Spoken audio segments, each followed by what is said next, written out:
어쨌든 사선고지에 도전하는 그런 각오의 말씀을 한마디 해주십시오. 굉장히 중요한 총선이라고 생각을 합니다.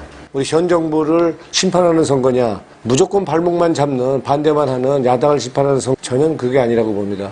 우리가 촛불혁명의 정신을 이어가냐, 이어가지 못하냐 하는 기로에 있는 중요한 선거다. 그래서 그렇게 판단해 주셔야 된다라고 국민들한테 부탁을 드리고 싶고요. 지금 정치를 보면은 정치는 실종돼 있고 국회는 사실상 개점 휴업돼 있습니다. 지금 이대로 가면 21대 국회도 달라질 게 아무것도 없다고 봅니다. 정치의 혁신, 국회의 혁신이 필요할 때라고 생각하고요.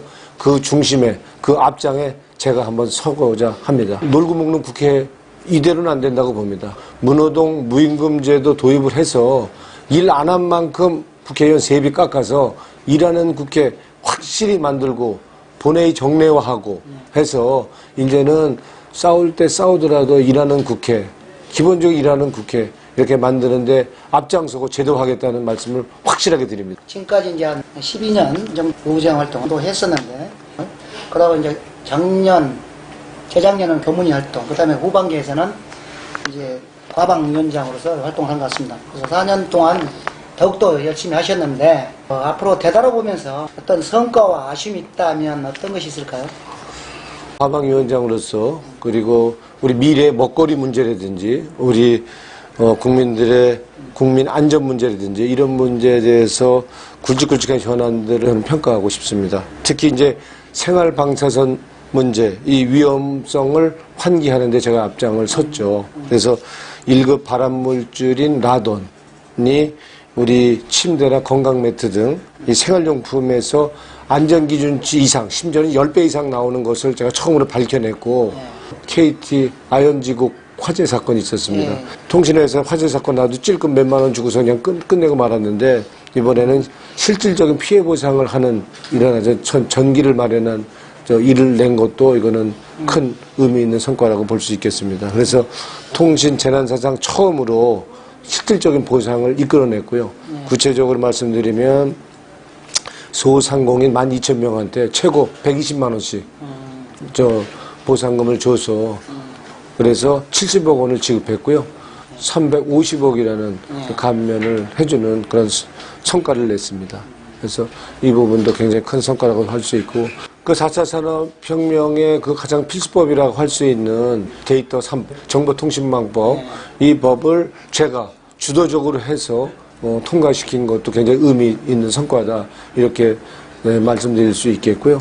그리고 우리가 특히 4차 산업혁명 시대의 ICT 분야, 이런 분야에 대해서는 행정 규제 때문에 사업을 하려도 할 수가 없어요.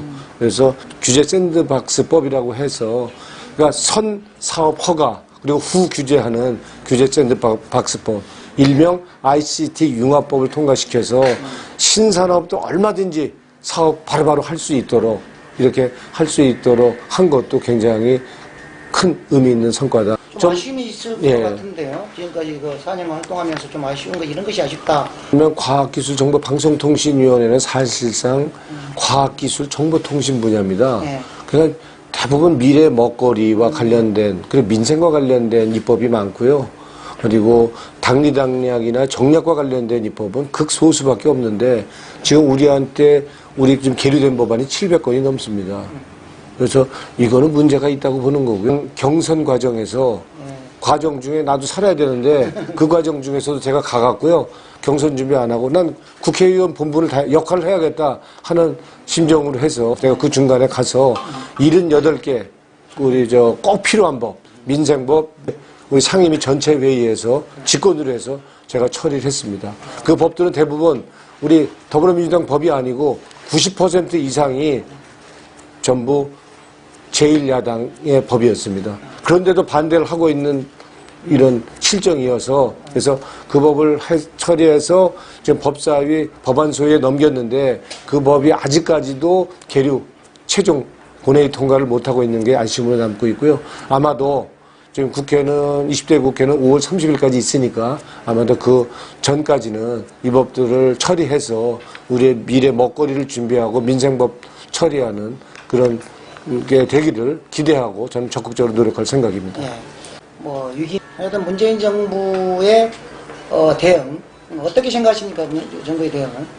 우리 지금 코로나19와 관련해서는 우리 대한민국은 신속하고 그리고 아주 투명한 우리 진단 검사 등을 통해서 코로나19 하면은 대한민국이 대표적인 모범적인 대응 국가다라는 평가를 받고 있지만 아쉬움이 있다 그런다면 이 마스크를 구하기가 어려워서 국민들이 막 약국에서 줄을 서야 되는 이런 고통을 준 부분에 대해서는 굉장히 죄송스럽고 송구스러운 마음입니다.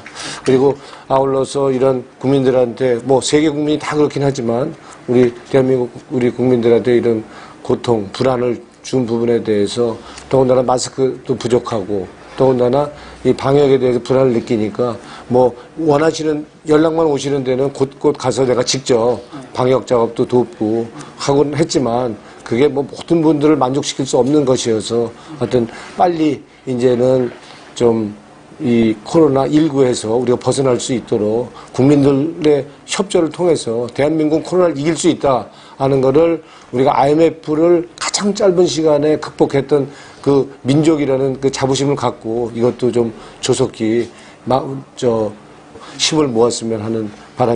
문제는 이 경제 문제가 더 크죠. 지금 뭐 코로나19 때문에 사람들이 안 다니니까 장사가 안 되니까 일단 그래서 뭐 임대료, 인건비 이거 뭐 종업원들 줄 수가 없는 거 아닙니까? 그래서 이제 정부가 50조 하나 들여서 크게 이제 대책을 내놓은 거고요. 근데 문제는 50조 돈이 있어도 한 달, 두 달 있다가 나중에 주면은 좀 의미가 없는 거 아닙니까? 그래서 좀 소상공인들한테는 바로 며칠 내라도 줄 수 있도록 이렇게 신속하게 대출해주고 신속하게 지원해줄 수 있는 이러한 방책을 정부가 빨리 마련할 수 있도록 우리가 적극적으로 노력하는 점 그게 중요하다고 봅니다. 어쨌든 지역구에서 어쨌든 코로나19에 대해서 방역 활동 이런 것도 하신 걸로 알고 있는데 어쨌든 좀 힘드시죠? 이렇게 막상 이렇게 해보니까요. 그럼요. 저 처음에는 이제 확진자들이 이제 우리 마포는 거의 안 나타나서 아주 안전 관리가 됐었는데 나중에는 뭐 구로동 콜센터에서 이제 집단으로 감염자가 나오면서 우리도 이제 확진자가 생겼거든요. 동선 공개에 대한 요구가 많았고 방역 당국에서 동선 공개를 하면은 또 개인 신상 문제도 있지만 더 불안의식을 가중시킬 것에 대해서 공개를 좀 꺼려왔는데 나중에는 그게 신속하게 그리고 투명하게 정보 공개하는 것이 국민들의 불안을 최소화할 수 있다고 보고 저 동선 공개를 적극적으로 해서 국민 불안을 최소화했고요. 이제 주민들이 연락 오면 바로 나가서 제가 직접적으로 방역에 동참해서 국민들과 함께 고통도 감내하면서 이거를 이제 최종적으로 종식시킬 수 있도록 그렇게 하려고 노력하고 있습니다. 아니, 그럼 이제 경쟁자, 이제 그 미래통합당 후보가 이제 결정된 것 같습니다. 그래서 사실상 양자 대결 구도인데 의원님만의 어떤 장점이나 강점, 저는 이 후보에 대해서 이것만큼은 잘할 수 있다. 이런 게 있다면 어떤 얘기를 할 수 있을까요? 뭐 보통 국회의원들이 보따리 장수 아니에요? 뭐 당선되면 있고 떨어지면 그냥 주량랑 치는 거 아니에요? 언제 떠났는지 모르게. 그러니까 근데 저는 보따리 장수는 아니죠. 여기서 태어나서 자라서 누구보다 마포를 잘하는 사람이고요. 그래서 이제 그런 장점이 있고 그리고 내가 국회의원을 지금 제가 국회의원을 하면서 지금 3번이나 검증을 받은 거 아닙니까? 그래서 마포가 전에는 대표적인 변두리라고 했는데 지금은 마포 하면은 강북의 강남이니 마영성 시대의 으뜸이니 이럴 정도로 마포가 서울에서 전국에 떠 있는 도시가 됐단 말입니다. 그래서 이렇게 떠 있는 데를 만든 그 장본인이 전하는 거고요. 그런 의미에서 마포의 변화 발전은 계속돼야 된다. 그러려면 멈추거나 중단되면 안 된다. 그러려면 당연히 마포를 잘하는 사람 그리고 일 잘하는 사람이 돼야 된다. 그래서 MBN과 여성유권자연맹이 참 괜찮은 상 대상 300명 중에서 1명 주는 상을 저한테 줬거든요. 그럼 전 검증된 거 아닙니까? 그런 면에 있어서 저는 마포의 변화 발전을 일고원 변화 발전을 완성할 수 있는 적임자다 하는 면에서 전 장점이 있다 이렇게 봅니다. 뭐 지역 활성화와 관련해서 이제 뭐 지역 공약인데 어쨌든 뭐 교육, 문화, 복지 등 여러 가지 공약이 오늘 이번 공보물 보니까 상당히 많은 공약을 했더라고요. 그리고 또 좋은 자랑도 많이 했고요. 제가 3가지 정도 이 공약은 반드시 내가 좀 해보고 싶다. 근데 이 시간 한 3가지만 압축해 준다면 어떤 것이 있을까요? 일단은 그 마포의 문화관광 예술의 중심으로서 K컬처밸리를 만들고 싶다라는 게 제일 공약이고요. 그래서 한강변에 한류 K팝 복합공연장을 만들려고 합니다. 그래서 914억을 들여서 만드는 거고요. 지금 설계 예산은 지금 우리가 확보를 해서 좀 설계에 들어가 있거든요. 그래서 강남에 예술의 전당이 있다면 강북에 우리 한강변에 한류 공연장을 이제 만들려고 합니다. 좀 한류의 중심이 될 것이고요. 한류 공연장과 또 우리 당연히 문화발전소가 지금 건설 중에 있거든요. 그리고 신촌과 홍대 입구의 젊음의 거리, 요 트라이앵글, 요 문화관광의 트라이앵글을 조성할 수 있게 된다고 보고요. 이렇게 되면 지역 상권대로 뜰 거고요. 한강을 살리고 마포를 새로운 마포로 만들 수 있는 될 거라고 믿어 심지 않고요. 두 번째는 청년 창업의 메카로 만들겠습니다. 네, 그래서 공덕동 로타리에 진영보증기금 빌딩이 있습니다. 19층짜리. 여기에다가 청년 창업 혁신타운, 이거를 지금 리모델링 하고 있습니다. 그래서 4월, 5월달이면 이게 문을 열 건데요. 이렇게 된다면은 우리 한국판 실리콘밸리가 이제 생기는 거죠. 정말 청년 정신을 가진 사람, 뭐 돈이 없더라도 그리고 아이디어가 있고 창의력이 있는 젊은이라면 그러면 우리가 작업 공간에서 시작해서 뭐 교육, 컨설팅, 금융 지원, 그리고 판로 개척까지 다 지원해 줄 수 있는 이러한 우리 창업 메카를 우리 마포에 만들려고 그렇게 지금 준비하고 있고요. 좀 착착 진행이 되고 있습니다. 이 마포 주변에는 7개 대학이 있습니다. 예, 그래서 젊은이들이 다 모여서 할 수 있는 공간이죠. 뭐 서강대, 홍익대, 연세대, 이대, 명지대, 경기대, 숙명여대, 이렇게 7개 아니에요? 그러니까 젊은이들이 모일 수 있는 이런 이게 좋은 접근로가 좋은 이런 동네가 없죠. 그래서 이런 젊은이들한테 양질의 일자리 확실하게 책임지겠다 하는 것을 말씀드릴 수 있겠습니다. 그러면은 이 교통의 마포는 교통의 요충지, 사통팔달이죠. 그래서 지금 이제 조금 부족한 데가 있다면 만리동 고개 쪽이죠. 그래서 신안산선이 이제 들어오거든요. 그래서 안산에서 광명을 거쳐서 여의도 거쳐서 이제 공동역으로 서울역까지 가는 건데 그 중간에 만리제역을 신설하려고 합니다. 신설하는 이유는 그쪽에는 서울역 고가도로가 있었는데 서울역 고가도로가 지금 이제는 사람 걷는 도로로 바뀌었어요. 서울시 계획에 따라서. 그래서 거기 교통의 동맥이 끊긴 것처럼 돼 있죠. 그래서 신안산선 만리제역을 만들어서 좀 딴 데에 비해서 좀 교통이 부족한 부분을 좀 보완해야겠다. 더군다나 거기는 만리제역은 마포와 용산, 중구가 접점 지역입니다. 그래서 굉장히 교통 수요가 많은 그런 지역이어서 꼭 만리제역은 신설해야겠다. 그래서 얼마 전에 국토교통부 장관 만나서 얘기를 했더니 꼭 이건 필요한 역입니다라고 얘기를 확실히 저걸 받았고요. 지금 사전 타당성 용역 지금 예산을 받아서 지금 착착 진행되고 있습니다. 그래서 교통의 요지로 신안산선 만리제역 요것도 꼭 만들어서 글자 그대로 마포하면 뭐 어디나 한 곳도 예외 없이 교통 발달로 신교통의 요충지로 만들려고 지금 계획을 하고 있습니다. 네. 그러니까 이제 배달앱 서비스 독과점으로 인해서 이제 중소상공인이라든지 골목상권이 망해간다 이런 그 공청이 됐습니다. 그래서 그 당시 이제 우리가 전자상거래법 개정의 필요성을 제기했고요.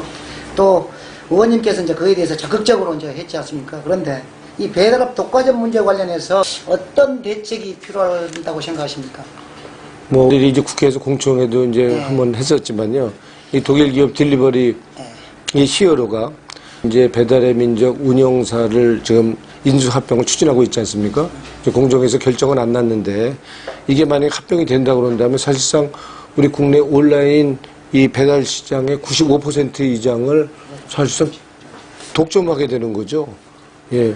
이렇게 된다고 그런다면 결국에는 1,000원짜리, 2,000원짜리도 이거를 편의점 상품조차도 배달을 하겠다고 하는 거고요. 이러면 우리 골목시장은 다 죽습니다. 그래서 이렇게 된다 그러면 중소상인들 버틸 수가 없을 거고요. 이건 생존의 문제가 됩니다. 법의 사각지대에 있는 게 배달의 민족 같은 데거든요. 그래서 이제 통신, 판매, 중개업자들 이걸 법이 테두리 안으로 끌어들일 수 있는 이런 입법 조치와 행정 조치가 필요하다고 보고요. 그래서 공정한 시장을 확립하도록 하는 것을 제가 좀 하려고 합니다. 그래서 만들어져 있거든요. 그래서 21대 국회에서 꼭 입법이 되도록 그리고 행정 조치가 같이 되도록 이렇게 좀 추진하려고 하고 있습니다. 우리 더불어민주당 당 공약으로도 배달과 관련한 이런 불공정한 거를 해소할 수 있고 공정성을 확보할 수 있는 이러한 법안 반영해 놓고 있습니다. 예. 그것은 없는 것 같아요. 예. 그렇죠. 그게 아니고 국민들에게 피해를 줄 수가 있어서 조심스럽게 그냥 방역을 한다든지, 예? 그냥 큰 대로변을 걸어 다니면서 뭐 인사하는 정도, 이런 정도에서 좀 하는 거고요. 마스크 때문에 고통 겪고 있고, 그냥 코로나19 때문에 고통 겪고 있는 우리 주민들에게 아주 굉장히 송구스럽다는 말씀을 드리고요. 그리고 우리 국민들이, 우리 주민들이 고통을 받고 있습니다. 우리가 지금 교회에서 예배 보는 거 하지 말라고 막는 게 아니라 예배는 계속돼야 된다. 그렇지만 예배를 집에서도 볼 수 있고 교회에서도 볼 수 있다면 집에서 우리 영상 예배를 볼 수 있는 이런 방법으로 해서라도 이 코로나19 우리 극복해내야 된다. 1, 2주만 참으면 된다 이런 얘기죠. 그래서 우리 교회에서도 이거를 무슨 정부가 예배도 종교의 자유도 무시하냐 이렇게 생각해 주지 마시고 협조해 주셔서 1, 2주만 참으면 우리 정치, 국회 지금 돌아가는 게 참 사실 없습니다. 개점 쇼, 공회전이라고 해도 과언이 아닌데 하여튼 정치도 혁신하고 그리고 우리 국회도 혁신해서 정말 국회가 우리 국민의 걸림돌 그리고 방해물이 아니라 우리 사회를 우리가 지원하고 이끌어가는 역할을 할 수 있도록 하는 역할을 21대 국회에서 한번 해보고 싶습니다. 기대해 주시고요. 한번 열심히 한번 해보겠습니다. 고맙습니다. 이번에 추경 예산이 50조 잡혔잖아요. 그 중에서 일부를 이제 소상공인한테 주는데 이 돈을 그냥 돈으로 현금으로 이렇게 그냥 일시적으로 나눠주는 형식으로 주는 건 전 바람직하지 않다고 그럽니다. 그러면 그냥 소모적으로 그리고 은행에 다시 들어갈 수도 있는 거고요. 그래서 그렇게 하는 게 아니라 디지털 뉴딜을 해야 된다. 디지털 뉴딜. 그래서 상품권으로 줘야 된다고 보고요. 쓸 수 있도록. 그리고 그것은 일회성으로 소모적으로 아니고 이 디지털 소상공인화 할 수 있도록 우리 상품서부터 우리 시장이 운영되는 것까지 그리고 식당이 운영되고 점포가 운영될 수 있는데 디지털화 할 수 있도록 하는데 또 활용할 수 있는 예산으로 적극적으로 하고 저희들도 입법적으로 반영할 필요가 있다고 보고요. 그런 쪽으로 해서 이번에 추경 예산이 쓰이는 것이 좀 중요하다라고 보고요. 그런 면에서 저는 입법 고려하겠습니다. 네, 국회 과학기술정보방송통신위원장 노웅래 의원입니다. 진심으로 축하를 드립니다. 언론이 진실을 보도하면은 빗속에서 살 것이고 그리고 언론이 권력의 시녀로 전락을 해서 어둠 속에서 살 것이다 라고 우리 김수환 추기인께 마포뉴스가 이제 빛을 안내하는 역할을 해주실 거라 우리는 솔직히 기대가 큽니다. 더 살기 좋은 마포, 더 큰 행복한 마포를 만들기 위해서 우리 마포 뉴스가 적극적인 중요한 역할을 해줄 것이라고 응원합니다. 올 21대 국회의원 총선거에서도 마포 우리 구민들의 그리고 이번 선거에 눈과 귀가 돼서 정확한 정보 그리고 필요한 정보를 전달해 주실 것을 응원하고 부탁드립니다. 고맙습니다.